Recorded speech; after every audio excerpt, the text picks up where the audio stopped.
keep us disciplined. My mom always made sure we go to church all the time. You know, my dad was always he was a bit different. He always shouted at us to voice out his frustration.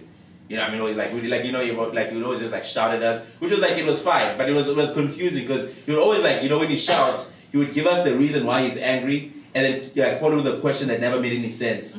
Like when it's like I come home late one day, then he's like, "Yes, that's too late, man. Who do you think you are? Samson." Who's Samson? Was he late in the Bible? Like, what about who's Samson? No. I never understood what he said. And I understand where he got it from. He got it from my grandfather. My grandfather lived in Mpumalanga, where they it's like in the rural areas. You know, like when they say it takes a village to raise an African child. You know, like they're saying it takes a village. All that thing means, it just means that everyone in the village can fuck you up. Everyone is your mother. Like next door you can get a hiding. That's all it means. Everyone can fuck you up. And my grandfather was that guy. He was just that guy raising children in the village. He was that guy. And my grandfather was very old school, man. He always wore a suit every day of his life. Always wore a suit. You know, he had a suitcase, like a brief, but his suitcase wasn't really a suitcase. It was like a testic rice 10-kilogram bag. It was a testic rice 10-kilogram bag. And in his testic rice bag, he always carried the same things. He always had his Bible in there. Always had a shambok. Had some sunglasses and a headband, and no one knew why. Why is this guy carrying all these things? I remember every time I go visit my grandfather during the holidays, we'd always do this thing where we look around for plastics. We find plastics in the village, then we make it into a little board and we start playing soccer. That was really fun. We did that. It was entertained us for hours. We'd do that thing. So we did that one. We'd find some plastic, then we made a little ball. We started playing soccer. And then, while we're playing all the soccer, one of my friends that we're playing soccer with, the guy, he starts peeing on the side of the road. He just starts peeing. I'm like, this kid has been having black label. He's still peeing. He's too young for this. And then my grandfather sees him. My grandfather sees the kid and he starts preparing himself. He's like, I'm about to raise an African child. He takes out his testing rice suitcase. He puts on his sunglasses.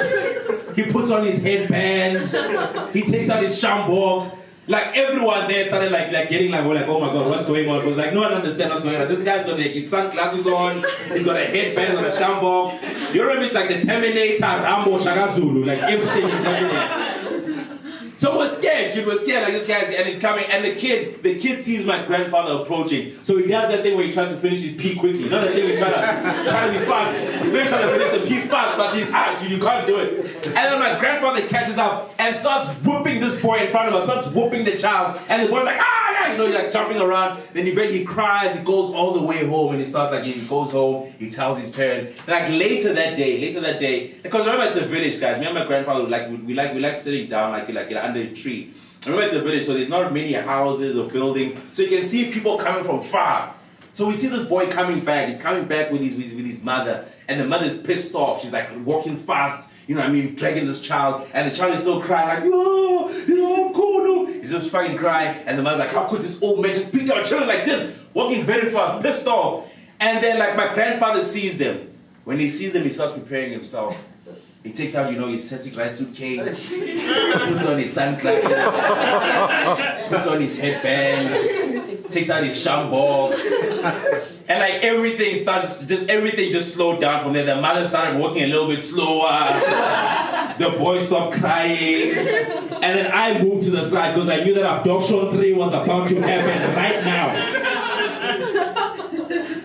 So the boy approached, the mother and the boy, they get to the gate, and the whole attitude changed. The boy wasn't crying anymore. The mother started thanking my grandfather. It's yes, Mkulu, we just came to thank you so much for your contribution to our community, raising our children. We appreciate you, Mkulu. If it wasn't for you, the children would be everywhere. So thank you, Sabo.